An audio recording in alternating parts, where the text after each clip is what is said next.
Hello friends, स्वागत है आप सभी का आपके अपनी यूट्यूब चैनल विद्यामंत पे। दोस्तों, जैसा कि आप सभी जानते हैं कि गत दिनों हमारे एसीएस सर लाइव आए थे अपने जो एजुकेशन डिपार्टमेंट के यूट्यूब चैनल पे, और उन्होंने कई सारी बातें कही, जिसके बाद हमारे शिक्षक भी भ्रम की स्थिति बनी हुई है कि आखिर क्या कुछ होगा। क्योंकि उन्होंने कहा था कि मंगलवार तक जो सॉफ्टवेयर को हम ट्रायल बेस पे तैयार कर लेंगे वो पब्लिक डोमेन में भी आ जाएगा। लेकिन आज मंगलवार का दिन बीत चुका है, लेकिन अभी तक सॉफ्टवेयर हमारे सामने नहीं आया है। और इसके साथ तमाम वो चीज़ें जो कि आजकल आप देखेंगे यूट्यूब पे वायरल होती हैं, व्हाट्सएप ग्रुप में वायरल होती हैं, और जिन पे शिक्षक काफ़ी परेशान रहते हैं आखिर क्या मामला है और क्या कुछ होगा। और सबसे मेन दिक्कत हमारे पूर्व शिक्षक के साथ है, वो कन्फ्यूज़न में है कि उनको क्या कुछ मिलेगा। उनके लिए अभी कुछ भी कह पाना अभी जल्दबाजी होगी कि उनको क्या मिलेगा। इस पर हम डिस्कस करेंगे क्या कुछ उनको मिल सकता है। वो तमाम बातें इस वीडियो में डिस्कस करेंगे, जिससे कि आपको ये समझ में आए कि जो तमाम जो अफवाहें चल रही हैं सोशल मीडिया पे, उन पे पूर्ण विराम लग सके।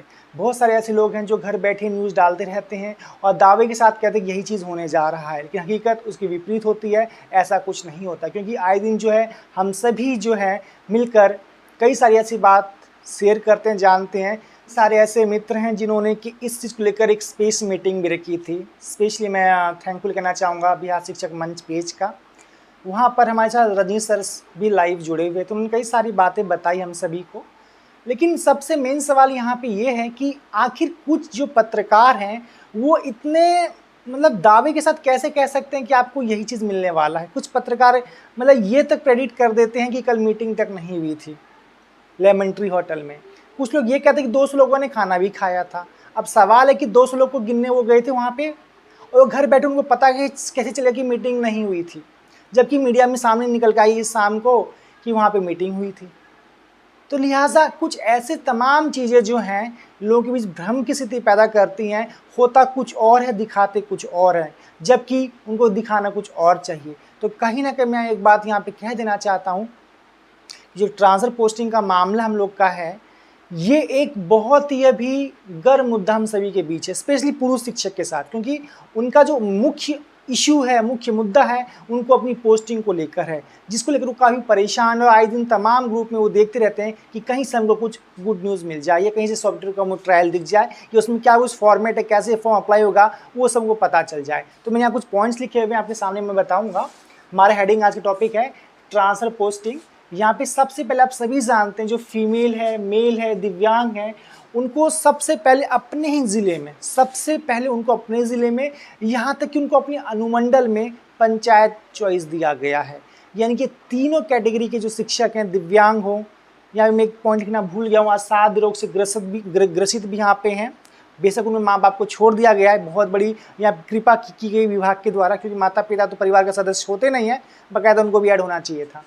इसके अलावा फीमेल, मेल, दिव्यांग जो हैं या सात रोग से ग्रसित हैं, उनको सिर्फ और सिर्फ पंचायत चूज़ करना है अपने अनुमंडल के अंदर। ये बात क्लियर कट है, यहाँ तो उनको राहत दी गई है। लेकिन सवाल है जो महिला कि जो दिव्यांग कि किसी नगर क्षेत्र में है और उनको नगर क्षेत्र छोड़ना पड़ जाए अपना वो शहरी एरिया, तो उनका स्कूल फिर भी दूर हो जाएगा। क्योंकि सवाल है कि एक पंचायत भी बहुत बड़ा होता है, एक ब्लॉक बहुत बड़ा होता है, एक शहरी क्षेत्र बहुत बड़ा होता है। ऐसे में उन सबको ये रिलीफ देना चाहिए था कि वो जहाँ पोस्टिंग है उनके आसपास का स्कूल उनको दे दिया जाए, उनको सेम पंचायत, अपनी पंचायत में पोस्टिंग दी जाए बजाय किसी अन्य पंचायत को। लिहाजा उनको भी दिक्कत है, लेकिन सबसे ज़्यादा दिक्कत है पूर्व शिक्षक को है।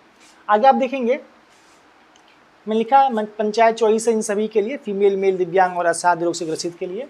आगे मेल को देखेंगे, सबसे बड़ा यहाँ पे जो कंसर्न है, चिंता का विषय, वो है मेल को अलॉटेड, जो उनका डिस्ट्रिक्ट अलॉट हुआ है सक्षमता एग्जाम में। आपको सभी को पता है कि हमने 3 चॉइस दिया था एग्ज़ाम के लिए, जिसमें फर्स्ट चॉइस लगभग 90% को मिला हुआ। ये सोच कर उन्होंने फॉर्म भरा कि उनको फर्स्ट चॉइस मिलेगा, वहाँ पे हमारी पोस्टिंग होगी। उस वक्त ये भी बात थी कि जो पोस्टिंग है वो मार्क्स बेस पे होगी, जिसके अधिक नंबर उसको शहर मिलेगा, जिसके कम नंबर उसको ग्रामीण क्षेत्र मिलेगा। लेकिन यहाँ पे हो कुछ हो रहा है। आप देखेंगे कि जो डिस्ट्रिक्ट अलॉट हुआ है वहाँ पे सबसे मेन बात जो कंसर्न है कि होम अनुमंडल, जो उसका गृह अनुमंडल है, उससे बाहर पोस्टिंग की बात चल रही है। तो ऐसे में एक अनुमंडल का जो दायरा होता है वो 50 से 70 किलोमीटर के बीच तक का भी होता है। यहाँ तक कि 100 किलोमीटर भी एक अनुमंडल हो सकता है बिहार के अंदर, कोई बड़ी बात नहीं है। लेकिन 50-60 तो एक आम बात है। तो ऐसे में हर चीज़ से 50-60 किलोमीटर दूर ड्यूटी करेगा तो उसके साथ क्या कुछ होगा। क्योंकि आप देखेंगे आज ही मैंने देखा है किसी ग्रुप के अंदर कि 2 शख्स बाइक चला के स्कूल जा रहे थे और फ़ौरन के पास वो दुर्घटनाग्रस्त उनकी मौत हो चुकी, उनकी मृत्यु हो चुकी है। सोचिए शिक्षक कितनी आपाधापी में रहते हैं स्कूल जाने के लिए और ऐसे उनको अपनी जान तक गंवानी पड़ जाती है। तो इस चीज़ का ध्यान रखते हुए विभाग को इतनी दूर स्कूल में पोस्टिंग नहीं दी जानी चाहिए थी। उनको एक ही काम करना था कि गृह प्रखंड की बाध्यता रख के अन्य प्रखंड में पोस्टिंग का ऑप्शन लेना चाहिए था, ताकि शिक्षक को है बहुत आराम रहता और बहुत अच्छे ढंग से शिक्षक पठन पाठन का काम भी करते। लेकिन यहाँ पे हो कुछ और रहा है जो उनकी सोच के बिल्कुल विपरीत है। ऐसे में हम बात करेंगे कि उनको जो अपना अगर होम अनुमंडल नहीं मिलता तो उनके पास क्या कुछ है। क्योंकि अभी तक जो मेन टॉपिक अभी हम यहाँ पे आए हैं वो ये है कि उनके लिए जो यहाँ पे कुछ मैंने ऑप्शन दिए हुए हैं, इनमें सबसे ज़्यादा जो बात अभी चल रही है, जो काफ़ी तक सत्य भी है या कह सकते हैं ये हमारे मतलब विश्वस्त सूत्रों ने बताया है कि उनको अनुमंडल चॉइस मिल रहा है जो पुरुष शिक्षक हैं। अब सवाल है कि अनुमंडल चॉइस तो मिल रहा है अपना अनुमंडल छोड़ के, तो वहाँ पे क्या 10 अनुमंडल मिलेगा। कुछ सोर्स ही बता रहे हैं, आज का लेटेस्ट न्यूज़ है कि हो सकता है कि जो आप अनुमंडल चुन रहे हो उसके अंदर आपको 10 CRC चुनने को मिल जाए। CRC आप सभी जानते हैं, क्लस्टर रिसोर्स सेंटर जो होता है, संकुल संसाधन केंद्र, वो 10 CRC मिल जाए। या ये भी हो सकता है कि 10 CRC के ना मिलकर 10 प्रखंड मिल जाए, 10 ब्लॉक चुनिए। कई अनुमंडल में 10 ब्लॉक नहीं भी होंगे, ये बात भी कोई बड़ी नहीं है, तो ये 10 ब्लॉक का भी ऑप्शन वहाँ पे ऐड हो सकता है। या फिर 10 पंचायत वहाँ पे आपको देखने को मिल सकता है जो आप अनुमंडल चूज़ करेंगे। या जो सबसे बड़ी बात मैं आजकल देखता हूँ जो ग्रुप में लोग लिख रहे हैं बहुत दावे के साथ कि स्कूल मिलने वाला है 10, कि लिहाजा अगर स्कूल दे दिया जाता है 10 ऑप्शन के तौर पे गृह अनुमंडल को छोड़कर, तो फिर भी उन शिक्षक के लिए बहुत बड़ी राहत होगी जिनको अपना जिला मिल चुका है और वो अपना गृह अनुमंडल छोड़ किसी अन्य अनुमंडल में जा रहे हैं। वो अगर 10 स्कूल का ऑप्शन मिल जाता है तो भी उनके लिए राहत होगी, क्योंकि वो अपने हिसाब से 10 स्कूल चूज़ कर लेंगे अपनी घर के दूरी के हिसाब से, या फिर 10 पंचायत चूज़ कर लेंगे जो उनके घर के आसपास पड़ता हो, या 10 CRC भी चुन सकते जो उनके घर के आसपास पड़ता हो, या 10 ब्लॉक। लेकिन अगर 10 अनुमंडल चुनने की बात यहाँ पर आ जाती है तो यहाँ पर एक टेढ़ी खीर होगी बिहार के तमाम उन शिक्षक के लिए जिनको कि एक तरीके से दूसरी भाषा में कह लें कि उनको ज़िला से बाहर जाके अनुमंडल चुनना पड़ेगा। क्योंकि बिहार में कोई ऐसा जिला है नहीं जहाँ पे 10 अनुमंडल हो। यहाँ तो पटना में भी शायद 6-7 अनुमंडल होंगे, लेकिन 10 अनुमंडल किसी भी ज़िले में नहीं है। तो लिहाजा इसका साफ तात्पर्य है कि आपको जिला के बाहर जाना पड़ सकता है अनुमंडल के चुनाव के लिए। तो इस तरीके से ये चीज़ यहाँ बिल्कुल फिट नहीं बैठता है।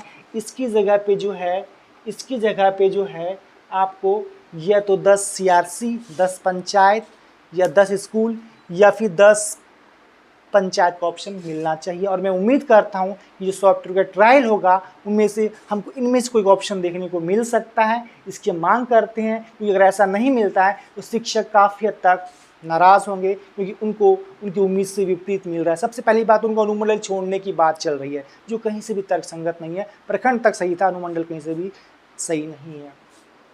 आगे आप देखेंगे, अब यहाँ पे एक सवाल और है, डिस्ट्रिक्ट विथ सिंगल अनुमंडल। ऐसे 8 जिले बिहार में जहाँ पे एक अनुमंडल है, बांका, शिवहर, जमुई, अरवल, किशनगंज और भी आपके 2 जहानाबाद, मैं और एक आध का नाम भूल रहा हूँ। तो ऐसे अनुमंडल जहाँ पे केवल एक है उस ज़िले में, अगर वो शिक्षक अपना अनुमंडल छोड़ ही देते हैं तो फिर वो कहाँ जाएंगे। तो सवाल यहाँ पे सीधा ये निकल के आ रहा है कि उनको जिला ही छोड़ना पड़ रहा है। तो ये भी उन शिक्षक के साथ गलत होगा, क्योंकि उन्होंने जो एग्ज़ाम पास का सक्षम था ये सोच के पास किया कि उनको जो अपना अनुमंडल मिलेगा, अपना जिला मिलेगा। उन्होंने अपना जिला लिया भी, लेकिन उनको अनुमंडल छोड़ने की बात हो रही है। ऐसे में ये शिक्षक काफ़ी निराश, हताश, परेशान है। तो अगर मुझे लगता है इनको अगर अपने हिसाब से पोस्टिंग ना दी गई अपने ज़िले के अंदर, तो लिहाजा इनके लिए न्यायालय का दरवाज़ा खुला रहेगा हर समय। तो ये भी एक बहुत बड़ा कंसर्न है, क्योंकि यहाँ पर आप देखेंगे कि इफ़ होम अनुमंडल is not given it means out of allotted districts. इसका मतलब साफ है कि होम अनुमंडल नहीं दिया गया है उनको, जहाँ पे एक अनुमंडल है वो साफ साफ अपने जिले से बाहर हो रहे हैं। ऐसे में यहाँ पे गृह प्रखंड की बाध्यता होनी चाहिए। अब देखने वाली बात ये है, अगर दूसरा अनुमंडल लेना होगा तो जाहिर सी बात है इनको अपने आसपास जिलों का कोई अनुमंडल सेलेक्ट करना होगा, फिर वहाँ पे अप्लाई करना होगा। तो इनको अपना जिला छोड़ना पड़ सकता है। तो ये कहीं से भी तर्कसंगत नहीं है। लेकिन एक बात जो यहाँ पे है कि इनमें से हम जो देख रहे हैं एलोटेड डिस्ट्रिक्ट्स में जिनको मिला हुआ है, तो वहाँ पर इस चीज़ को छोड़ के मुझे ऐसा लगता है, मेरा ओपिनियन खुद ऐसा कहता है, मैं पर्सनल रिव्यू ऐसा देता हूँ कि 10 अनुमंडल वहाँ पे नहीं मिलेगा आपको इनमें से कोई एक ऑप्शन मिल सकता है। 10 सीआरसी, 10 ब्लॉक, 10 पंचायत, 10 स्कूल, इनमें से कोई एक ऑप्शन आपको वहाँ पे देखने को मिल सकता है। 10 अनुमंडल नहीं मिलेगा, ये मेरा खुद का ओपिनियन है, मैं दावा नहीं कर रहा हूँ कि मैं अपनी राय आपके सामने रख रहा हूँ। आगे देखेंगे, software will publish end of this week. Software आज आना था, नहीं हो पाया, मुझे लगता है कि दीपावली के बाद आएगा, संभवतः ऐसा होगा, और एक हफ्ते के अंदर ये सामने आपकी ट्रायल आ जाएगा। इसमें क्या इसका प्रोसेस होगा, क्या इसका प्रक्रिया होगा, सब आपको देखने को मिल जाएगा। आप इसमें देख सकते हैं क्या इसका प्रक्रिया होगा। आगे आप देखेंगे कि आपको पता है कि entire process will completed by the end of this year. इस साल के अंदर सारी प्रक्रिया पूरी कर ली जाएगी, ये एसी सर ने भी कहा अपनी वीडियो के माध्यम से। और pending doubtful candidate schedule of counselling will start shortly. आपने देखा होगा अभी लेटर भी आया है, इसके हिसाब से आप देखेंगे कि जो पेंडिंग वाले हैं, जो डाउटफुल वाले, उनके लिए भी काउंसलिंग की प्रक्रिया जल्द शुरू की जाएगी। उनके लिए बाकायदा जिलों में आवेदन भी लिए जा रहे हैं। जिन्होंने आवेदन नहीं दिए वो अपनी जगह आवेदन दे दें। और कहीं ना कहीं जो शिक्षक है उनके हिसाब से ही होना चाहिए कि उनको काफ़ी हद तक उदार नीति के तहत उनको भी रिलीफ देना चाहिए, क्योंकि पुरुष भी एक सामाजिक प्राणी है, उनका भी परिवार है, वो भी किसी महिला के पति, पुत्र, भाई हैं। ऐसे में उनके ऊपर भी घर का दायित्व है, जिम्मेदारी है। उनको भी इस चीज़ का ध्यान रखते हुए आसपास स्कूल में पोस्टिंग दी जानी चाहिए। अगर आप गृह अनुमंडल हटा रहे हैं उसका, तो कम उनको 10 स्कूल चूज़ दे दीजिए, 10 पंचायत चूज़ करवा दीजिए। और पहली बात तो आप गृह अनुमंडल की जगह आपको गृह प्रखंड की बाध्यता रखें, ताकि वो अपने ज़िले में रह सके और आसपास वाला ब्लॉक को चूज़ कर सके। लिहाजा देखने वाली बात ये होगी। लेकिन अभी तक की जो रुझान है, ज़्यादातर लोग के अनुमंडल मिलेगा, पर मुझे ऐसा लगता है कि अनुमंडल की जगह हो सकता है मैंने ऑप्शन लिखे हुए हैं, 10 सीआरसी, 10 पंचायत और 10 स्कूल, 10 ब्लॉक ऑप्शन देखने को मिल जाए। लिहाजा हमें वेट करना होगा अगले वीक तक का, क्या कुछ अपडेट सामने आती है। फिलहाल इतना ही। उम्मीद करता हूँ कोई वीडियो अच्छा लगा तो लाइक कीजिए, शेयर कीजिए, नहीं तो चैनल को सब्सक्राइब कीजिए। तब तक thank you, take care, bye bye.